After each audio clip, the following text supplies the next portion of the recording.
पड़ी आतंकवाद की छाया हो, हर चीज का मजबूती के साथ हमने जवाब दिया है। और अगर कोई एक कायराना हमला कर ये समझता है कि हमारी बड़ी जीत है, तो एक बात मन से समझ लीजिए, ये नरेंद्र मोदी सरकार है, किसी को बख्शा नहीं जाएगा, किसी को बख्शा नहीं जाएगा। इस देश की इंच इंच भूमि पर से आतंकवाद को मूल समेत उखाड़ने का हमारा संकल्प है और वो सिद्ध होकर रहेगा। और इस लड़ाई में न केवल 140 करोड़ भारतीय, पूरी दुनिया भारत के साथ खड़ी है। लामबंद होकर सभी दुनिया के देश एक मुश्त होकर आतंकवाद के खिलाफ ये लड़ाई में भारत की जनता के साथ खड़े हैं। और मैं फिर से संकल्प दोहराना चाहता हूं, जब तक आतंकवाद समाप्त नहीं होगा हमारी लड़ाई चालू रहेगी। നമസ്തേ, ജനം ഡിബേറ്റിലേക്ക് സ്വാഗതം. ഇത് നരേന്ദ്രമോദി സർക്കാരാണ്. ഒരു ഭീകരവാദിയെയും വെറുതെ വിടില്ല. പഹൽഗാമിൽ നിരായുധരെ വെടിവെച്ചു കൊന്ന ഭീരുക്കൾ ഇത് അവരുടെ വിജയമാണെന്ന് കരുതുന്നുണ്ടെങ്കിൽ തെറ്റി. ഭാരതത്തിൻ്റെ ഓരോ ഇഞ്ച് ഭൂമിയിൽ നിന്നും ഭീകരവാദത്തിൻ്റെ അടിവേരറുക്കും. 140 കോടി ഭാരതീയർ മാത്രമല്ല, ഭീകരവാദത്തെ തുടച്ചു നീക്കാനുള്ള ഈ യുദ്ധത്തിൽ ലോകം മുഴുവൻ ഭാരതത്തോടൊപ്പമാണ്. പഹൽഗാമിൽ ഭീകരാക്രമണം അഴിച്ചുവിട്ടവർക്കും അതിനൊത്താശ ചെയ്തവർക്കും അവർ അർഹിക്കുന്ന തക്കതായ ശിക്ഷ നൽകും. പറയുന്നത് രാജ്യത്തിൻ്റെ ആഭ്യന്തരമന്ത്രി അമിത്ഷായാണ്. ജനം ഡിബേറ്റ് ചർച്ച ചെയ്യുന്നത് ഈ വിഷയമാണ്. ലോകാരാധ്യനായ പ്രധാനമന്ത്രി നരേന്ദ്രമോദി അല്പസമയങ്ങൾക്ക് മുമ്പാണ് അനന്തപുരിയിൽ പറഞ്ഞിറങ്ങിയത്. രാജ്യത്തിൻ്റെ സ്വപ്ന പദ്ധതിയായ വിഴിഞ്ഞം അന്താരാഷ്ട്ര തുറമുഖ പദ്ധതി നാളെ അദ്ദേഹം രാഷ്ട്രത്തിന് സമർപ്പിക്കും. വായുസേനയുടെ പ്രത്യേക വിമാനത്താവളത്തിൽ നിന്നും രാജ്ഭവനിലേക്കുള്ള പ്രധാനമന്ത്രിയുടെ യാത്രയെ ഞങ്ങൾ അനുഗമിച്ചതുകൊണ്ടാണ് ഡിബേറ്റിലേക്ക് വരാൻ വൈകിയത്. പ്രേക്ഷകരോടും അതുപോലെ അതിഥികളോടും ഈ ഖേദം ഞങ്ങൾ അറിയിക്കുന്നു. കോസ്റ്റ് ഗാർഡിൻ്റെ പ്രഥമ director general doctor Prabhakaran Paleri, BJP വക്താവ് PR ശിവശങ്കരൻ, വിദേശകാര്യ വിദഗ്ധനും രാഷ്ട്രീയ നിരീക്ഷകനുമായ പ്രൊഫസർ P അനിൽകുമാർ, കോൺഗ്രസ് വക്താവ് അഡ്വക്കേറ്റ് സേനാപതി വേണു എന്നിവർ ചേരുന്നു. എല്ലാ അതിഥികളെയും ഈ സംവാദത്തിലേക്ക് സ്നേഹപൂർവ്വം സ്വാഗതം ചെയ്യുന്നു, ഒപ്പം പ്രേക്ഷകരെയും. ഡോക്ടർ പ്രഭാകരൻ പലേരി, തിരിച്ചടി എന്ന് എങ്ങനെ? എല്ലാവർക്കും അറിയേണ്ടത് ഈ ചോദ്യങ്ങൾക്കുള്ള മറുപടിയാണ്. കരയിലും കടലിലും ആകാശത്തും നമ്മുടെ സേന സുസജ്ജമാണ്. എണ്ണി എണ്ണി പകരം ചോദിക്കാൻ ഊഴം കാത്തിരിക്കുന്നു. തിരിച്ചടി എന്ന് എങ്ങനെ? ഡോക്ടർ പ്രഭാകരൻ പലേരി. തിരിച്ചടിക്കുക എന്ന് പറയുന്നത് തീരുമാനിക്കേണ്ടത് ഗവൺമെന്റ് ആണ്. ഗവൺമെന്റിന് ശരിയായിട്ട് അറിയാം എന്താണ് ചെയ്യേണ്ടതെന്നുള്ളത്. പലതരത്തിലും ഇന്ത്യക്ക് പാകിസ്ഥാനെ തിരിച്ചടിക്കാൻ സാധിക്കും. യുദ്ധത്തിൽ കൂടെയും യുദ്ധത്തിലല്ലാതെയും പലതരത്തിലും ചെയ്യാൻ സാധിക്കും. ഇപ്പോൾ തന്നെ ഇൻഡസ് റിവർ ട്രീറ്റിയുടെ ഒരു ഭാഗം നമ്മൾ കണ്ടു കഴിഞ്ഞു. ഇപ്പോൾ പാകിസ്ഥാനിൽ ഒരുപാട് പ്രശ്നങ്ങൾ നടന്നുകൊണ്ടിരിക്കുകയാണ്, ഒരുപാട് സമരങ്ങൾ നടക്കുന്നുണ്ട്. സിന്ധ് പ്രദേശത്ത് തന്നെ ഇപ്പോൾ വെള്ളം കിട്ടാതെ അവർ വളരെയധികം ബുദ്ധിമുട്ടുന്നുണ്ട്. അങ്ങനെ പലതും നടന്നുകൊണ്ടിരിക്കുന്നുണ്ട്. ഇതാണ് ഇന്ത്യ തുടർച്ചയായിട്ട് ഇനി പാകിസ്ഥാനുമായിട്ട് എൻഗേജ് ചെയ്യും എന്നാണ് ഞാൻ വിശ്വസിക്കുന്നത്. അത് ഒരു യുദ്ധത്തിൽ കൂടെ ആയിരിക്കാം, യുദ്ധമില്ലാതെ ആയിരിക്കാം, അല്ലാതെ ബാക്കിയുള്ള വഴികളിൽ കൂടെ ആയിരിക്കാം, സാമ്പത്തിക വ്യവസ്ഥയിൽ കൂടെ ആയിരിക്കാം. അത് തീർച്ചയായിട്ടും ചെയ്യും എന്നുള്ളത് അത് നമുക്ക് യാതൊരു സംശയം ആവശ്യമില്ല എന്ന് ഞാൻ പറയും. ഇപ്പോൾ നമുക്ക് സംഭവിച്ചിട്ടുള്ളത് ഈ ദൗർഭാഗ്യകരമായ സംഭവം പഹൽഗാമിൽ നടന്നിട്ടുള്ളത് കുറച്ച് നമുക്ക് എവിടെയോ അബദ്ധം പറ്റിയ മാതിരി എനിക്ക് തോന്നുന്നു. കാരണം ഇതിൽ ആവശ്യത്തിലധികം ഒരു കോംപ്ലാസൻസി വന്നുപോയോ, എവിടെയോ ആത്മവിശ്വാസം കുറച്ച് കൂടിപ്പോയോ, അലംഭാവം വന്നുപോയോ എന്ന് തോന്നുന്നു. പക്ഷെ എന്ത് തന്നെ ആയിക്കഴിഞ്ഞാലും അതിനെ പകരം വീട്ടാനും അതിനെ ഇനിമേൽ ഇല്ലാതാക്കാനും നമുക്ക് സാധിക്കും എന്നുള്ള കാര്യത്തിൽ എനിക്ക് യാതൊരു സംശയവുമില്ല. കാരണം ആ തരത്തിലാണ് ഗവൺമെന്റിന്റെ മുന്നോട്ടുള്ള പോക്ക് ഞാൻ കാണുന്നത്. അപ്പൊ അത് നമ്മൾ കണ്ട് കാത്തിരുന്ന് കാണുക പറ്റുകയുള്ളൂ. നമ്മൾ അതിലേക്ക് അഭിപ്രായം പറയാനല്ലാതെ നമുക്ക് എന്താണ് നടക്കാൻ പോകുന്നത്, എന്താണ് ഗവൺമെന്റ് ചെയ്യുന്നതെന്ന് തീർച്ചയായിട്ടും അത് വളരെ വളരെ ശ്രദ്ധിച്ചിട്ടായിരിക്കും ഗവൺമെന്റ് പുറത്ത് അറിയിക്കുക. അപ്പൊ അങ്ങനെ അറിയിച്ചു കഴിഞ്ഞാൽ മാത്രമേ നമുക്ക് ഇതിനെപ്പറ്റി കൂടുതൽ പറയാൻ സാധിക്കുകയുള്ളൂ. പക്ഷെ എല്ലാ തരത്തിലും എനിക്ക് വളരെ നല്ല വിശ്വാസമുണ്ട്. നല്ലൊരു മറുപടി കൊടുക്കും. മാത്രമല്ല അത് പെട്ടെന്നൊന്നും തീരുകയുമില്ല. കാരണം ഇപ്പോൾ തന്നെ ഹോം മിനിസ്റ്റർ പറഞ്ഞു കഴിഞ്ഞു, നമ്മൾ യുദ്ധം ചെയ്യാൻ പോകുന്ന ആതങ്കവാദത്തിനെതിരാണ്, അതായത് ഭീകരവാദത്തിനെതിരാണ്. അത് തന്നെയാണ് ലോകം മുഴുവനും നോക്കി കാണുന്നതും അത് തന്നെയാണ്. പക്ഷെ അതിന് ആരും കാര്യമായിട്ട് ഇതുവരെ വിജയം വരിച്ചിട്ടില്ല. പക്ഷെ ഇപ്പോൾ ഇന്ത്യ തീർച്ചയായിട്ടും ഈ ഭീകരവാദത്തിനെതിരായിട്ടുള്ള യുദ്ധത്തിൽ വിജയം വരിക്കും എന്നാണ് ഞാൻ വിശ്വസിക്കുന്നത്.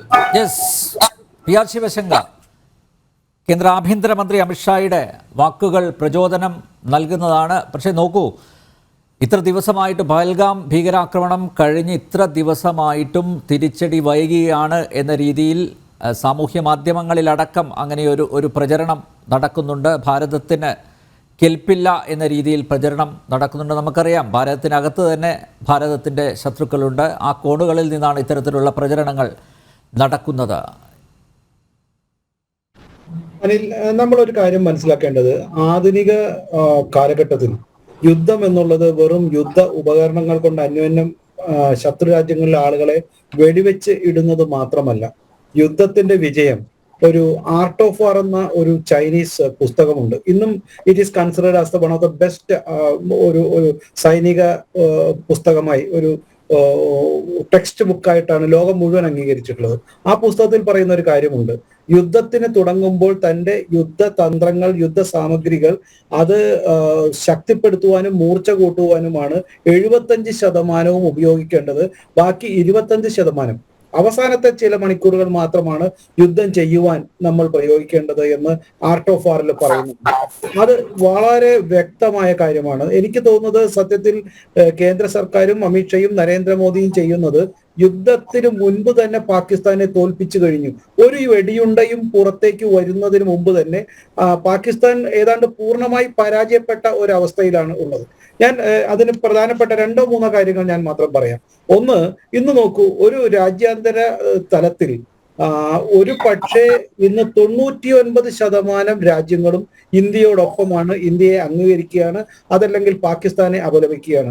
നമുക്കറിയാം, ഇപ്പൊ US ആയാലും ജർമ്മനി ആയാലും UK ആയാലും ഓസ്ട്രേലിയ ആയാലും അതുപോലെ തന്നെ ബ്രസീലോ, ഇവൻ ഇപ്പോ ട്രൂഡോയ്ക്ക് ശേഷം വന്ന കാനഡയിലെ കാർണിവൽ അടക്കം ഇന്ന് ഇന്ത്യയെ പിന്തുണയ്ക്കുകയാണ്. അപ്പോ സൗത്ത് ആഫ്രിക്ക അടക്കം. അങ്ങനെ ഇന്ത്യയോട് പണ്ടുമൊട്ടേ ഒരുമിച്ചിരുന്ന രാജ്യങ്ങളും ഒരല്പം ഇന്ത്യയോടെല്ലാം അകന്നു നിന്നിരുന്ന കാനഡ പോലുള്ള രാജ്യങ്ങളിലെ പുതിയ നേതൃത്വവും ഇന്ന് ഇന്ത്യയെ അംഗീകരിക്കുന്നു, സപ്പോർട്ട് ചെയ്യുന്നു. മറുഭാഗത്ത് നോക്കൂ, ഒരുപക്ഷെ കുറച്ചു നാൾ മുമ്പ് വരെ പാകിസ്ഥാനിനൊപ്പം നിന്ന ഒപ്പക് രാജ്യങ്ങൾ അല്ലെങ്കിൽ മുസ്ലിം കൺട്രീസ്, അവരിലെ സൗദി അറേബ്യയും അതുപോലെ തന്നെ UAEയും അതുപോലെ തൊട്ടപ്പുറത്തുള്ള അഫ്ഗാനിസ്ഥാൻ വരെ ഇന്ന് directly they are against Pakistan. പാകിസ്ഥാനോട് ശക്തമായി എതിർക്കുന്നു, അവരോട് എതിർപ്പുണ്ടാക്കാൻ വളരെ ശക്തമായി പ്രതിഷേധം അറിയിക്കുന്നു. തുർക്കി പോലുള്ള ഒരു രാജ്യം ഇന്ന് 2-3 ദിവസം ഒക്കെ വാർത്തയുണ്ടായിരുന്നു, തുർക്കി പാകിസ്ഥാന് ആർമി സപ്പോർട്ട് ചെയ്യുന്നു അല്ലെങ്കിൽ ആംസ് ആൻഡ് അമ്യൂണിഷൻസ് നൽകിയിരിക്കുന്നു എന്നുള്ള വാർത്തയൊക്കെ ഉണ്ടായിരുന്നു. ഇന്ന് പ്രസിഡന്റ് തന്നെ അതൊക്കെ നിഷേധിച്ചിരിക്കുന്നു. We never given a single to the Pakistan എന്ന് അവരുടെ പ്രസിഡന്റ് തന്നെ പറഞ്ഞിരിക്കുന്നു. അത് നേരത്തെയുള്ള ഒരു കാര്യപ്രകാരം ഒരു വിമാനം പോയതാണെന്ന് പറഞ്ഞിരിക്കുന്നു. അപ്പോ ടർക്കി പോലും അതല്ലെങ്കിൽ തൊട്ടടുത്തുള്ള ഒരു മറ്റൊരു ഭീകര രാജ്യമെന്ന് ഒരുപക്ഷെ വിജയിപ്പിച്ചിരുന്ന അഫ്ഗാനിസ്ഥാൻ വരെ ഇന്ന് പാകിസ്ഥാനോട് ശക്തമായി എതിർക്കുന്നു, അല്ലെങ്കിൽ ഈ കാര്യത്തിൽ ഇന്ത്യയോടൊപ്പം നിൽക്കുന്നു എന്നുള്ളത്. ചൈന ഒഴിച്ച് എല്ലാവരും നമ്മുടെ കൂടെയുണ്ട്.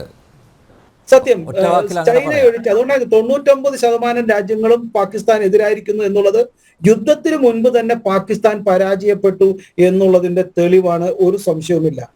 രണ്ടാമത് ഞാൻ സൂചിപ്പിക്കാൻ ആഗ്രഹിക്കുന്നത്, ഇവിടെ എൻ്റെ ബഹുമാനപ്പെട്ട പാനലിസ്റ്റ് വലേരി സാർ പറഞ്ഞിരുന്നു, did we have A mistake എന്നുള്ള രീതിയിലുള്ള ഒരു സൂചന തന്നിരുന്നു.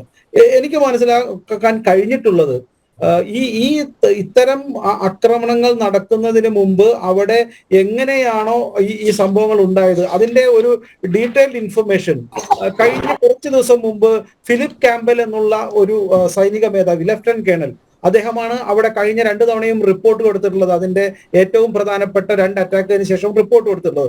അദ്ദേഹം അതിനെക്കുറിച്ച് വ്യക്തമായി പറഞ്ഞിട്ടുണ്ട്, അവിടെ ഇത്തരത്തിലുള്ള ഇന്റലിജൻസ് ഫെയിലിയർ ഉണ്ടായിട്ടില്ല എന്ന് അദ്ദേഹം പറയുന്നുണ്ട്. രണ്ട്, അവിടെ 20-ാം തീയതി വരെ ഇത്തരത്തിലുള്ള ഒരു എക്സ്പ്ലനേഷൻ അങ്ങോട്ട് കയറ്റി വിട്ടിരുന്നില്ല. ലോക്കലി അവര് ഇത്തരത്തിലുള്ള സൈന്യത്തിനോ അല്ലെങ്കിൽ അവിടുത്തെ ഇന്റലിജൻസിനോ നൽകാതെയാണ് അങ്ങോട്ട് കയറ്റി വിട്ടതെന്ന് പറയുന്നുണ്ട്. അപ്പൊ ഇതൊന്നും ചർച്ച ചെയ്യേണ്ട സമയമല്ല. എങ്കിൽ പോലും ഞാൻ പറഞ്ഞത്, ഇത് പാകിസ്ഥാൻ എങ്ങനെ, നമുക്ക് ഏത് സ്ഥലത്തും ആർക്കും ആക്രമിക്കാൻ പറ്റും, ഫുൾ പ്രൂഫ് ഒരു ഡീറ്റെയിൽ കൊടുക്കാൻ പറ്റില്ല. അതല്ലെങ്കിൽ ഇങ്ങനത്തെ തന്നെ ഒരു ടൂറിസ്റ്റ് കേന്ദ്രങ്ങളിൽ നിരന്തരം അവിടെ ഒരു കൈകോർത്ത് പിടിച്ചുകൊണ്ട് പട്ടാളക്കാരെ ഇട്ട് കഴിഞ്ഞാൽ അതൊന്നും ഒരു ശാശ്വതമായ രീതിയല്ല. അതല്ലെങ്കിൽ തന്നെ നമുക്കറിയാം, അവിടെ ആർട്ടിക്കിൾ 370 മാറ്റിയതിനു ശേഷം സൈന്യം അവിടെ പിൻവലിക്കണമെന്നും അവിടെ സംസ്ഥാന സർക്കാരിനെ അവിടെ സ്വാതന്ത്ര്യത്തോടെ പ്രവർത്തിക്കാൻ അനുവദിക്കണമെന്നും അവിടെ സംസ്ഥാനത്ത് ഭരണം തിരഞ്ഞെടുപ്പ് നടത്തണമെന്നും സുപ്രീം കോടതി പറഞ്ഞപ്പോൾ 1 വർഷം കൂടി നീട്ടി തന്നെമെന്ന് വളരെയേറെ പ്രാവശ്യം ഇന്ത്യൻ സർക്കാർ, സൈന്യം പറഞ്ഞതാണ്. പക്ഷെ അതുകൂടെ കൂടാണ്ട് കഴിഞ്ഞ വർഷം തന്നെ തിരഞ്ഞെടുപ്പ് നടത്തണമെന്ന് 2023 പറഞ്ഞപ്പോൾ ആ തിരഞ്ഞെടുപ്പിന്റെ ഭാഗമായി നടന്നപ്പോൾ ഇന്ന് സംസ്ഥാന സർക്കാരാണ് അവിടെ, നമുക്കറിയാം, ഈ സംസ്ഥാനത്തിന്റെ ക്രൈം സെക്യൂരിറ്റിയും എല്ലാം നോക്കുന്നത്. അപ്പോൾ അവിടെ ഭാഗത്തുനിന്ന് പ്രശ്നം ഉണ്ടായിട്ടുണ്ട്. അതുകൊണ്ട് ആക്രമിക്കാൻ എളുപ്പമാണ്.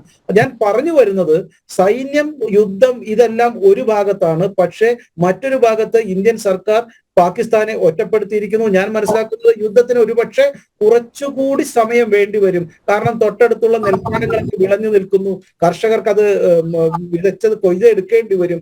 അതുപോലെ തന്നെ ഇന്റലിജൻസ് ക്ലിയറൻസും മറ്റുള്ളത് ഇന്റേണലി ഇപ്പൊ പാക് ഒക്കുപൈഡ് കാശ്മീർ ആണോ നമ്മളൊക്കെ, മനുഷ്യാവകാശവും മനുഷ്യത്വമൊക്കെ പറഞ്ഞ് പലരും വന്നിട്ടുണ്ട് കേട്ടോ. അല്ല, അത് ഏത് കാലം മുട്ടിച്ചു, അത് പാടില്ല. അനിൽ, ഞാൻ മനസ്സിലാക്കുന്നത് ഇന്ത്യക്ക് പാകിസ്ഥാനോ അല്ലെങ്കിൽ ചൈനയോ തൊട്ടടുത്തുള്ള ബർമയോ ഒന്നുമല്ല ശത്രുക്കൾ. നമുക്ക് അകത്ത് തന്നെയാണ് ഇത്തരം ശത്രുക്കൾ ഉള്ളത്. അവരെ നേരിടാനാണ് ആർമിക്കും അതല്ലെങ്കിൽ ഇന്ത്യൻ ഗവൺമെന്റിനും ബുദ്ധിമുട്ടുള്ളത്. ഇത്തരത്തിൽ തെറ്റായ, ഇപ്പൊ കസബിനെ വരെ തൂക്കിക്കൊല്ലരുതെന്ന് പറഞ്ഞ കാലഘട്ടമുണ്ട്. ഗുരുവിനെ, മറ്റേ അസ്ബൽ ഗുരുവിനെ തൂക്കിക്കൊല്ലരുത്, അദ്ദേഹത്തിന് നീതി ലഭിക്കണമെന്ന് പറഞ്ഞ ആളുകളും എല്ലാം ഉണ്ട്. അപ്പൊ ഇത്തരത്തിൽ ആ കാലഘട്ടത്തിൽ ജീവിക്കുമ്പോൾ ഇവിടുത്തെ അർബൻ നക്സൽസിനെയും ഇന്ത്യയിലെ ഒഴിപ്പിച്ചു കഴിയുന്ന രാഷ്ട്രീയ വേഷമിട്ട നമ്മളുടെ സ്ലീപ്പർ സെല്ലിനെയും പാകിസ്ഥാൻ അനുകൂലികളെയുമാണ് ഇന്ത്യൻ സർക്കാരിനും പാകിസ്ഥാനും സേന ഒരു പ്രശസ്തമായ ചൊല്ലുപോലെ ശത്രുക്കളിൽ നിന്ന് ഞാൻ രക്ഷപ്പെട്ടോളാം, മിത്രങ്ങളിൽ തന്നെ രക്ഷിക്കണേ ഈശ്വര എന്ന് പ്രാർത്ഥിച്ച ഒരു മഹാനായ ആളെ പോലെ ആർമിയും ഇന്ത്യൻ പട്ടാളവും അതുപോലെ തന്നെ ഇന്ത്യയിലെ ജനങ്ങളും പ്രാർത്ഥിക്കുന്നതും ആഗ്രഹിക്കുന്നതും സൈന്യത്തെയും അല്ലെങ്കിൽ പാകിസ്ഥാൻ സൈന്യത്തെ ഞങ്ങൾ നേരിട്ടോളാം, ഇന്ത്യയിലെ ശത്രുക്കളെ, സുഹൃത്തുക്കളെ നിന്ന് ഞങ്ങളെ രക്ഷിക്കണമെന്നായിരിക്കും ഒരുപക്ഷെ ഇന്ത്യൻ ജനതയും ഇന്ത്യൻ ആർമിയും പ്രാർത്ഥിക്കുന്നത്. അടുത്ത സേനാപതി വേണു, പാകിസ്ഥാനിലെ മന്ത്രിമാർക്കും അതുപോലെ രാഷ്ട്രീയ നേതാക്കന്മാർക്കും ഒരു കച്ചിത്തുരുമ്പ് കിട്ടിയത് ഭാരതത്തിലെ താങ്കളുടെ പാർട്ടിയുടെ ചില നേതാക്കന്മാരുടെ പ്രസ്താവനയാണ്. അതിൽ മാത്രമാണ് അവർ ആഹ്ലാദം കണ്ടെത്തിയത്. അവരുടെ സൈനിക മേധാവി പോലും ഒളിവിൽ പോയി എന്ന വാർത്തയാണ് പുറത്ത് വരുന്നത്. ഇപ്പോൾ എന്തായാലും ഒരു നിയന്ത്രണം വന്നിട്ടുണ്ട്. അത്തരത്തിലുള്ള പ്രസ്താവനകൾ പാടില്ല എന്ന് ഹൈക്കമാൻഡ് നിർദ്ദേശം നൽകിയിട്ടുണ്ട്. രാഷ്ട്രീയ കാര്യ സമിതിയൊക്കെ നിർദ്ദേശം നൽകിയിട്ടുണ്ട്. ഇവിടെ തിരിച്ചടി വൈകുന്നു എന്ന പരാതി കോൺഗ്രസിന് ഉണ്ടോ? നമ്പ്യാര്, വളരെ സങ്കീർണമായ ഒരു വിഷയമാണ് നമ്മൾ ചർച്ച ചെയ്യുന്നത്. അത് രാജ്യം യുദ്ധത്തിലേക്ക് പോകണമോ എന്നുള്ളതാണ്. സമയം വൈകിയോ എന്നൊക്കെ ചോദിച്ചു കഴിഞ്ഞാൽ അതിന് നമുക്ക് ആർക്കും മറുപടി പറയാൻ പറ്റത്തില്ല. കാരണം അതിന് ഉചിതമായ സമയം എടുക്കേണ്ട ഒരു ഘട്ടം വന്നിരിക്കും. ഇപ്പോ ഞാന് സൈന്യത്തിന്റെ ഭാഗമായിട്ട് പ്രവർത്തിച്ച ഒരാളെന്ന നിലയിൽ എൻ്റെ പരിമിതമായ അറിവ് വെച്ച് ഞാൻ പറയുന്നു, ഒരു ഫുൾ ഫ്ലെഡ്ജിൽ വാറിലേക്ക് ഇപ്പൊ നമ്മൾ പോകുകയല്ല. അത് പോകാൻ പറ്റുന്ന ഒരു ഘട്ടത്തിലല്ല നമ്മൾ നിൽക്കുന്നത്. ഇപ്പോ യുദ്ധത്തെക്കാൾ ഉപരി ഒരു ടാക്ടിക്കൽ വാറാണ് നമ്മൾ ചെയ്യാൻ പോകുന്നത്. അതേ നടക്കുകയുള്ളൂ. അത് ഒന്ന്, രാജ്യത്തിനകത്ത് നുഴഞ്ഞു കയറിയിരിക്കുന്ന ഭീകരരെ, അവരെ എത്രയും പെട്ടെന്ന് അവരുടെ താവളങ്ങളിൽ കണ്ടെത്തുക, അവരെ നശിപ്പിക്കുക. രണ്ട്, ഈ ഭീകരരുടെ ലോഞ്ചിങ് പാടുകൾ, ഈ അതിർത്തിക്കപ്പുറത്തേക്ക്, ലൈൻ ഓഫ് ആക്ച്വൽ കൺട്രോളിനപ്പുറത്തേക്കുള്ള ഭീകരരുടെ ലോഞ്ചിങ് പാടുകൾ, അവിടെ ചില ആക്രമണങ്ങൾ നടത്തുക. അതുപോലെ തന്നെ ഇവിടെ പലേരി സാർ പറഞ്ഞതുപോലെ ശത്രുവിനെ സമ്മർദ്ദത്തിലാക്കാനുള്ള, അതിപ്പോ ഓൾറെഡി അവര് സമ്മർദ്ദത്തിൽ തന്നെ ആയിട്ടുള്ളതാണ്. പിന്നെ ആ സമ്മർദ്ദത്തിൽ കൂടുതൽ സമ്മർദ്ദത്തിൽ അവരെ ആക്കുക എന്നുള്ളതാണ്. ഇപ്പൊ ഒറ്റ ദിവസം കൊണ്ട് പാകിസ്ഥാനെ ബോംബിട്ട് മരുഭൂമിയാക്കാനോ അങ്ങനെയൊന്നും നടക്കുമെന്നോ അത് നമ്മൾ പ്രതീക്ഷിക്കുന്നില്ല. അതൊന്നുമല്ല നമ്മൾ ഉദ്ദേശിക്കുന്നത്. മറിച്ച് അവരുടെ ശക്തിയെ, അതിനെ കുറയ്ക്കുകയും അതോടൊപ്പം തന്നെ അവർക്ക് മേൽ കൂടുതൽ സമ്മർദ്ദങ്ങൾ. ഇപ്പൊ പാകിസ്ഥാനിൽ സംഭവിച്ചുകൊണ്ടിരിക്കുന്നത് വളരെ കൗതുകകരമായ ഒരു കാര്യമാണ്. ഞാൻ ഈ ചർച്ച തുടങ്ങാൻ വൈകിയത് കൊണ്ട് ചുമ്മാ പഴയ ആ ചരിത്ര പുസ്തകങ്ങളൊക്കെ ഒന്ന് വായിച്ച് നോക്കുകയായിരുന്നു. യാഖ്യാഖ്യാന് ശേഷമുള്ള പാകിസ്ഥാന്റെ ഭരണാധികാരികളുടെ ചരിത്രം നമ്പ്യാരെ ഒന്ന് പരിശോധിച്ചോ. ഭൂട്ടോയെ അവർ തന്നെ തൂക്കിലേറ്റി. ഭൂട്ടോയെ തൂക്കിലേറ്റിയ സിയാഉൽ ഹക്കിനെ അവരുടെ തന്നെ വിമാന അപകടത്തിൽ അത് അവരുടെ സൈന്യം തന്നെ ചെയ്തു എന്നാണ് പറയുന്നത് സിയാഉൽ ഹക്കിന്റെ കാര്യം. സിയാഉൽ ഹക്കിന് ശേഷം ബനസീർ ഭൂട്ടോയെ തുടർന്നു വന്ന പർവേസ് മുഷറഫിന്റെ സൈന്യമാണ് വധിച്ചതെന്നാണ് ചരിത്രം പറയുന്നത്. പർവേസ് മുഷറഫിന് അവസാനം എന്തുണ്ടായി? രാജ്യത്ത് നിൽക്കാൻ പറ്റാതെ ദുബൈയിൽ അഭയം തേടി അവസാനം അദ്ദേഹത്തിന്റെ ഡെഡ് ബോഡിയാണ് നാട്ടിൽ കൊണ്ടുവന്നത്. അദ്ദേഹത്തിന്റെ പുറത്താക്കിയ നവാസ് ഷെറീഫ് രാജ്യത്ത് പോലും നിൽക്കാൻ പറ്റിയില്ല. ഏറ്റവും അധികം ഭൂരിപക്ഷത്തിൽ സമീപകാലത്ത് അധികാരത്തിൽ വന്ന പാകിസ്ഥാൻ തെഹരി ഇൻസാഫ് എന്ന് പറയുന്ന പാർട്ടിയുടെ നേതാവ് നമ്മുടെ പഴയ ക്രിക്കറ്റ് താരം ഇമ്രാൻ ഖാൻ, അദ്ദേഹം ജയിലിൽ കഴിയുന്നു. അപ്പോ ഇനി ഇതിന്റെ ഇടയ്ക്കാണ് പുതിയ സൈന്യാധിപൻ വന്നിരിക്കുന്നത്, ശ്രീ മുനീർ, അസീം മുനീർ. അപ്പൊ അദ്ദേഹം പറയുന്നത് എന്താണ്? കശ്മീർ എന്ന് പറയുന്നത് ഞങ്ങളുടെ കണ്ടനാളമാണ്, നെറവാണ്, പിടിച്ചെടുക്കും. അവിടെ ഒരു സെനറ്റ് അംഗം പ്രസംഗിക്കുന്നത് കേട്ടു, എന്താ പറഞ്ഞേ, അയോധ്യയിലെ ക്ഷേത്രം തകർത്തതിന് ശേഷം. ഇതൊക്കെ പാകിസ്ഥാനിൽ ഈ സൈസ് വിവരദോഷിയാണ്. അതായത് അവിടെ ഭരണം കഴിഞ്ഞു കഴിഞ്ഞാൽ അവിടുത്തെ ഭരണാധികാരിക്ക് നിൽക്കാൻ പറ്റാതെ അവന്റെ ജീവിതം അപകടത്തിലായി ഒന്നുകിൽ രാജ്യം വിട്ട് ഓടുക അല്ലെങ്കിൽ ജയിലിലേക്ക് പോകുന്നു എന്നുള്ളതാണ് പാകിസ്ഥാന്റെ ചരിത്രം. അപ്പോ അവരെ സംബന്ധിച്ചിടത്തോളം അവർക്ക് തന്നെ സുരക്ഷിതത്വം ഇല്ല എന്നുള്ളതാണ്. ഇപ്പൊ ഈ അസീം മുനീറിനെ സംബന്ധിച്ച് അദ്ദേഹം മേജർ ജനറൽ ആയിരുന്ന കാലഘട്ടത്തിൽ ISIയുടെ തലവനായി പ്രവർത്തിച്ചിരുന്നു എന്നുള്ളത് കൊണ്ട് തന്നെ ഇന്ത്യ വിരുദ്ധത അതികഠിനമായി അതിശക്തമായി നിൽക്കുന്ന ഒരാള് എന്നുള്ള നിലയിൽ ഇപ്പോ അദ്ദേഹം അഭിമുഖീകരിക്കുന്ന ഒരു പ്രശ്നം നമ്മൾ സമീപകാലത്ത് കണ്ടു. പെഷാവാറിൽ നിന്ന് കൊറ്റയിലേക്ക് പോയ ജാഫർ എക്സ്പ്രസ് അത് ബലൂചിസ്ഥാൻ ഭീകരർ തടഞ്ഞു എന്ന് പറഞ്ഞാൽ വളരെ അസമാധാനവും ഒരു രീതിയിലും മുന്നോട്ട് പോകാൻ പറ്റാത്ത ഒരു ഘട്ടത്തിൽ അവര് പഴയ ആയുധം പ്രയോഗിക്കുന്നു. എന്താ? ഇന്ത്യ വിരുദ്ധത. പക്ഷേ ഇത്തവണ ഇന്ത്യ അത് ക്ഷമിക്കില്ല എന്ന് മാത്രമല്ല, ഇവിടെ നമ്മൾ രാഷ്ട്രീയമായ ഒരു അഭിപ്രായ ഭിന്നതയും പറയുന്ന ഒരു ഘട്ടമല്ല. അതുകൊണ്ടാണ് കോൺഗ്രസിന്റെ നേതൃത്വം വളരെ കൃത്യമായിട്ട് തന്നെ ആരെങ്കിലും എവിടെയെങ്കിലും ഇരുന്ന് പറഞ്ഞതോ അല്ലെങ്കിൽ പോയതോ ആയ കാര്യങ്ങൾ തിരുത്തണം. ഇപ്പോൾ ഗവൺമെന്റിനൊപ്പം നമ്മൾ നിൽക്കണം.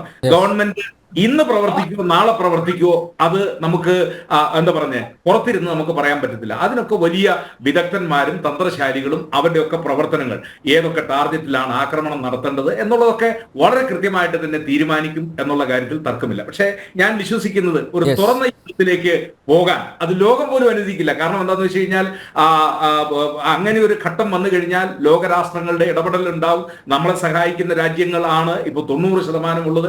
അവരുടെ വാക്കുകൾക്ക് നമ്മൾ ചെവി കൊടുക്കേണ്ടതായിട്ട് വരും എന്നുള്ള കാര്യത്തിൽ തർക്കമില്ല. പക്ഷെ ഒരു കാര്യം ഞാനൊരു പോസിറ്റീവായിട്ട് കാണുന്നു. ഇത് ഇന്ത്യയെ കാർന്നു നിന്നുകൊണ്ടിരിക്കുന്ന ഭീകരവാദത്തിനും ഇന്ത്യയെ തകർക്കുന്നതിനുള്ള പാകിസ്ഥാന്റെ പ്രവർത്തനത്തിന്റെയും ഒരു എൻഡായി ഇത് മാറും. അതിനുള്ള വഴി അവർ തന്നെ ഒരുക്കിയിരിക്കുന്നു എന്നാണ് എന്റെ ഒരു പരിമിതമായ. തീർച്ചയായും അതെ വളരെ പ്രധാനപ്പെട്ട ഒരു പോയിന്റാണ് വെച്ചിരിക്കുന്നത്. അപ്പോൾ അനിൽകുമാർ, അങ്ങനെ തന്നെയല്ലേ ഭീകരവാദത്തെ പൂർണ്ണമായും ഉന്മൂലനം ചെയ്യുന്ന ഒരു നിലയിലേക്ക് കാര്യങ്ങൾ കൊണ്ടെത്തിക്കാൻ അല്ലേ പഹൽഗാം ഭീകരാക്രമണം വഴിതെളിച്ചു അല്ലേ? തീർച്ചയായിട്ടും ഈ പറഞ്ഞതൊക്കെ ശരിയാണ്. നമ്മൾ പ്രധാനമായിട്ടും ആലോചിക്കുന്നത് ഈ ഭീകരാക്രമണം കൊണ്ട് ഉടനെ തന്നെ നമ്മളൊരു മിലിറ്ററി ഇതിലേക്ക് പോകണമോ വേണ്ടയോ എന്നൊക്കെയുള്ള പല കോണുകളിൽ നിന്നുള്ള ചർച്ചകൾ ഇപ്പോൾ ഉയർന്നു വരുന്നുണ്ട്. പക്ഷെ ഒരു കാര്യത്തിൽ നമുക്ക് എല്ലാവർക്കും ഉറപ്പുണ്ട്, ഇത് ഭീകരവാദ ആക്രമണത്തിന്റെ അവസാന സംഭവമായി ഇന്ത്യയിൽ മാറണം എന്നുള്ളതാണ് എല്ലാവരും ആഗ്രഹിക്കുന്നത്. അതുകൊണ്ട് തന്നെ രാജ്യം ഒറ്റക്കെട്ടായി ഇതിനെതിരെ പ്രവർത്തിക്കുവാൻ തന്നെയാണ് തീരുമാനിച്ചിട്ടുള്ളത്.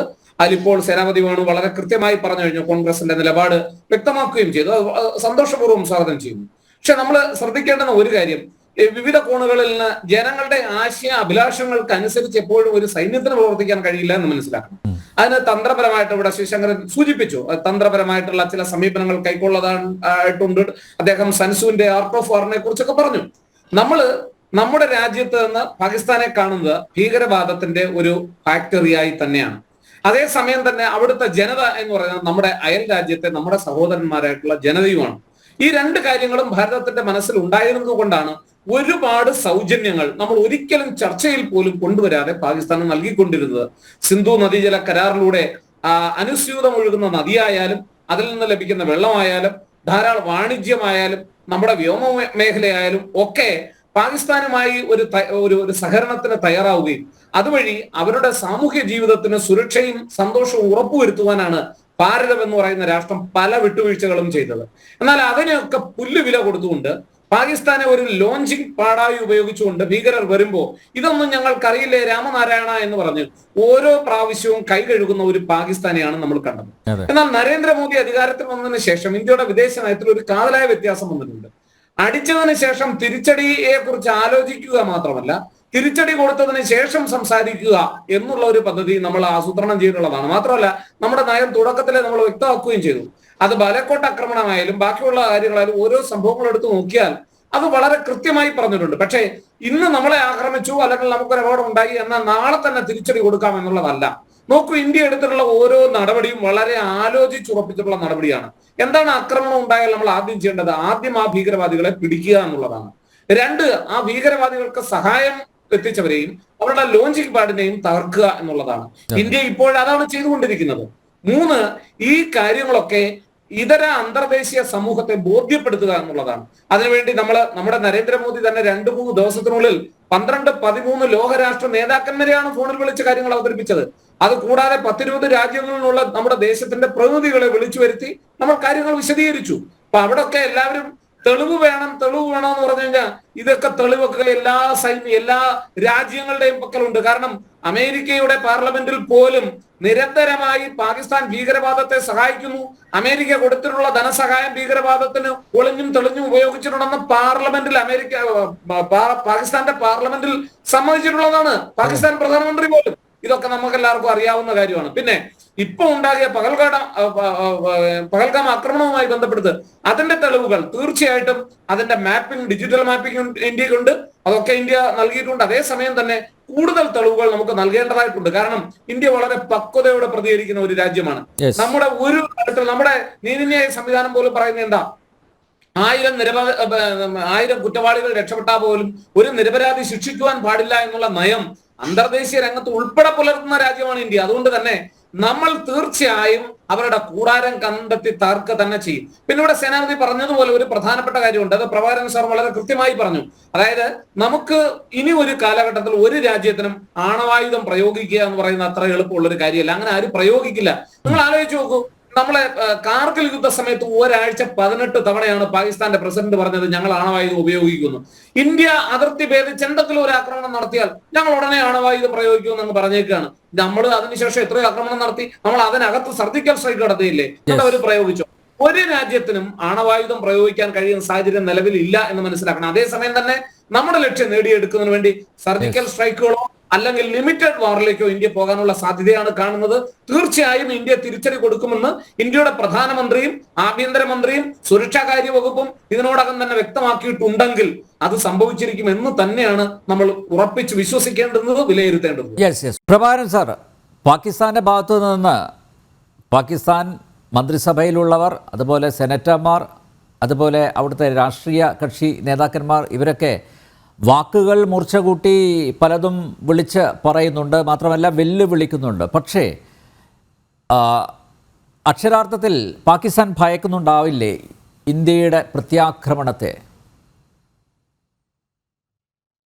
ഇന്ത്യയുടെ പ്രത്യാക്രമണത്തെയും മാത്രമല്ല, ഇന്ത്യ എന്താണ് അതിന് ചെയ്യാൻ പോകുന്നത്, പാകിസ്ഥാൻ തന്നെ വലിയൊരു അബദ്ധം ചെയ്ത മാതിരി ഒരു തോന്നൽ വന്നിട്ടുണ്ടാകാനുള്ള എല്ലാ സാധ്യതകളും ഉണ്ട്. അത് നമ്മൾ ഇപ്പോൾ അവിടെ കാണുന്നുമുണ്ട്. അവിടെ നടക്കുന്ന സംഭവങ്ങൾ നമ്മൾ ഒന്ന് സൂക്ഷിച്ചു നോക്കുകയാണെങ്കിൽ അത് എത്രമാത്രം ശരിയാണെന്ന് നമുക്ക് പറയാൻ പറ്റില്ലെങ്കിലും ഏകദേശം നമ്മളെ പോലുള്ളവർക്ക് അത് മനസ്സിലാക്കി എടുക്കുവാൻ സാധിക്കും. പ്രത്യേകിച്ചും അവർ അതിർത്തി വിട്ട് പിന്നോട്ട് പോകുന്ന സംഗതി അങ്ങനെ പലതും നടക്കുന്നുണ്ട്. അത് നമ്മൾക്ക് കുറച്ച് വിദ്യാഭ്യാസം, കുറച്ച് പരിചയമൊക്കെ ഉള്ള വ്യക്തികൾക്ക് നോക്കിയാൽ മനസ്സിലാക്കാൻ സാധിക്കും. അപ്പോൾ അവർ തീർച്ചയായിട്ടും നമ്മളെ ഭയക്കുന്നുണ്ട്. ഒന്നാമത് ഞാൻ പറയുന്നത് എന്താണെന്ന് വെച്ചാൽ, പാകിസ്ഥാന് അന്നും ഇന്നും ഇന്ത്യയെ എതിർക്കുവാൻ സാധ്യമല്ല, നേരിട്ട് വന്ന് ആക്രമിക്കുവാൻ സാധ്യമല്ല എന്നുള്ള കാര്യം വളരെ തീർച്ചയാണ്. അതുകൊണ്ടാണ് അവർ ഈ ഭീകരവാദത്തിലേക്ക് പോയത് തന്നെ. അതുകൊണ്ട് തന്നെ ഭീകരവാദം നമുക്ക് അടിച്ചമർത്താൻ കൂടുതൽ വിഷമമായിരിക്കും. കാരണം അവർക്ക് അതേ അറിയുള്ളൂ, അത് നല്ലപോലെ അറിയുകയും ചെയ്യാം. യുദ്ധം ചെയ്യാൻ അവരെ കൊണ്ട് അങ്ങനെ ആവില്ല എന്നാണ് എൻ്റെ അഭിപ്രായങ്ങൾ. ഞാൻ പലതും കണ്ടിട്ടുണ്ട്. അപ്പൊ അങ്ങനെയുള്ള ഒരു അവസ്ഥയിൽ നമ്മൾക്ക് പാകിസ്ഥാനെ യുദ്ധരീതിയിൽ പേടിക്കേണ്ട ആവശ്യമില്ല. നമ്മൾക്ക് ഇതുപോലെയുള്ള ബുദ്ധിമുട്ടുകളിൽ കൂടെ നമ്മൾക്ക് പലതരം ബുദ്ധിമുട്ടുകൾ വരുത്താൻ അവർക്ക് സാധിക്കും. അത് തന്നെയാണ് ഭൂട്ടോവും ചെയ്തിട്ടുള്ളത്. ഷിംല എഗ്രിമെന്റ് എന്ന് പറയുന്ന ആ എഗ്രിമെന്റ് പിറ്റേ ദിവസമാണ് അവർ അതിനെ അനുസരിക്കാതെ ഇരുന്നിട്ടുള്ളത്. കാർഗിൽ വാറിലും അവർ പലതും ചെയ്തു കഴിഞ്ഞു. അങ്ങനെ നോക്കുകയാണെങ്കിൽ അവരെ കൊണ്ട് ഒന്നും സാധ്യമല്ല. അവിടെ ആരാണ് അധികാരത്തിലുള്ളതെന്ന് നമുക്ക് പറയാൻ പറ്റില്ല. 4 or 5 ശക്തികൾ അവിടെ അധികാരത്തിൽ ഉണ്ട്. ആരെയാണ് നിയന്ത്രിക്കുന്നത് നമുക്ക് പറയാൻ പറ്റില്ല. ഇന്ന് തന്നെ ISIയുടെ നേതാവിന് ISIയുടെ തലപ്പത്തിരിക്കുന്ന ലഫ്റ്റനന്റ് ജനറലിനെ പിടിച്ചിട്ട് നാഷണൽ സെക്യൂരിറ്റി അഡ്വൈസർ ആക്കിയിട്ടുണ്ട്. അപ്പൊ അദ്ദേഹത്തിന്റെ പൊസിഷനും ചീഫ് ഓഫ് ആർമി സ്റ്റാഫിന്റെ പൊസിഷനും തമ്മിൽ കമ്പാരിസൺ വരും. അവിടെയും വിഷമങ്ങൾ വരാൻ സാധ്യതയുണ്ട്. തീർച്ചയായിട്ടും ഈ അദ്ദേഹത്തെ പ്രൊമോട്ട് ചെയ്യുന്നതിന് മുമ്പ് അദ്ദേഹം ചീഫ് ഓഫ് ആർമി സ്റ്റാഫിന്റെ ജൂനിയർ ആയിരിക്കാം. അപ്പൊ എങ്ങനെയാണ് ഇതൊക്കെ അവർ കൊണ്ടുപോകുക എന്നുള്ളതാണ് അവർക്കുള്ള ഏറ്റവും വലിയ പ്രശ്നം. അപ്പോൾ തീർച്ചയായിട്ടും ഭീതി വരും. ആ ഭീതി നമ്മൾ മുതലെടുക്കണം. അത് നമുക്ക് എങ്ങനെയാണ് മുതലെടുക്കാൻ സാധിക്കുക എന്ന് എനിക്ക് അറിയില്ല. അതിന് നമുക്ക് തന്നെ ഒരുപാട് നമ്മുടെ നാട്ടിൽ തന്നെ ഒരുപാട് ഭിന്നാഭിപ്രായങ്ങളുണ്ട്. അപ്പൊ അതൊക്കെ നോക്കി നമ്മുടെ ഗവൺമെന്റ്, ഇപ്പോഴുള്ള ഗവൺമെന്റിന് തീർച്ചയായിട്ടും ഇത് മുന്നോട്ട് കൊണ്ടുപോകാൻ സാധിക്കും. വളരെ വ്യക്തമായിട്ട് എനിക്കറിയാം. അത് മാത്രമല്ല, ഇന്ത്യ എന്ത് തീരുമാനമാണ് എടുക്കുന്നത് അത് ഒരാളുടെയും, ഇന്ത്യക്ക് അകത്തുള്ളവരുടെയും കൂടെ സമ്മതത്തിന് വഴങ്ങിയായിരിക്കില്ല. അത് വളരെ ബുദ്ധിപൂർവമായിട്ടും വളരെ ശ്രദ്ധിച്ചിട്ടുമാണ് ഇന്ത്യ ഇതിനുള്ള തീരുമാനം എടുക്കുക എന്നുള്ളത് തീർച്ചയായിട്ടും എനിക്ക് അങ്ങനെയാണ് തോന്നുന്നത്. അത് അങ്ങനെ തന്നെ സംഭവിക്കട്ടെ എന്ന് ഞാൻ ആഗ്രഹിക്കുകയും ചെയ്യുന്നു. അങ്ങനെയാണെങ്കിൽ ഇത് വളരെ കുറെ കാലം നീണ്ടുപോകുന്ന ഒരു സംഗതിയായിട്ട് മാറും. ഈ നീണ്ടുപോകൽ നമുക്ക് ആവശ്യമാണ്. കാരണം കാശ്മീർ എന്ന് പറയുന്ന ആ സംസ്ഥാനം 100ഓളം വർഷങ്ങളായിട്ട് ഇതേ ലെവലിലാണ് ഉള്ളത്. മെല്ലെ മെല്ലെ മെല്ലെയാണ് അത് മുന്നോട്ട് പോയിക്കൊണ്ടിരിക്കുന്നത്. അത് പോയിക്കൊണ്ടിരിക്കും എന്ന് എനിക്ക് തോന്നും. കാരണം അങ്ങനത്തെ ഒരു സമയത്താണ് നമ്മൾ ഇപ്പോൾ ഉള്ളത്. 21ാം നൂറ്റാണ്ടെന്നൊക്കെ പറയുന്നത് കുറച്ചുകൂടെ നമ്മൾക്ക് നല്ല കാര്യങ്ങൾ ചെയ്യാൻ പറ്റുന്ന സമയമാണ്. അപ്പോൾ അവിടെ ഇന്ത്യക്ക് തീർച്ചയായിട്ടും ഇതിന് ഒരു അവസാനം കൊണ്ടുവരാൻ സാധിക്കും. അതിലേക്കുള്ള നമ്മുടെ പോക്കിനെയാണ് നമ്മൾ വളരെ ശ്രദ്ധിച്ച് കൈകാര്യം ചെയ്യേണ്ടതെന്ന് ഞാൻ പറയുന്നു. യെസ്, ശിവശങ്കർ, ഹാഫിസ് സയ്യിദിൻ്റെ സുരക്ഷയാണ് ഈ ഒരു നിർണായക ഘട്ടത്തിൽ വർദ്ധിപ്പിച്ചിരിക്കുന്നത്. അറിയാലോ ഹാഫിസ് സയ്യിദ് ആരാണെന്നുള്ളത്. മാത്രമല്ല, ഇന്ന് ഒരു വനിതാ സെനറ്ററിൻ്റെ ഭാഗത്തു നിന്നുണ്ടായിട്ടുള്ള പ്രസ്താവന കണ്ടല്ലോ. അയോധ്യയിൽ അവർ പള്ളി പണിയും, അതിൻ്റെ ശില പാകുന്നത് പാകിസ്ഥാൻ്റെ സൈനിക മേധാവി ആണ് എന്നുള്ള പ്രസ്താവന. ഞാൻ നേരത്തെ ചൂണ്ടിക്കാണിച്ചതുപോലെ വെല്ലുവിളിയുണ്ട് അല്ലേ? അത് പലപ്പോഴും ഭീരുക്കളാണ് വെല്ലുവിളി ഉയർത്തുന്നത്.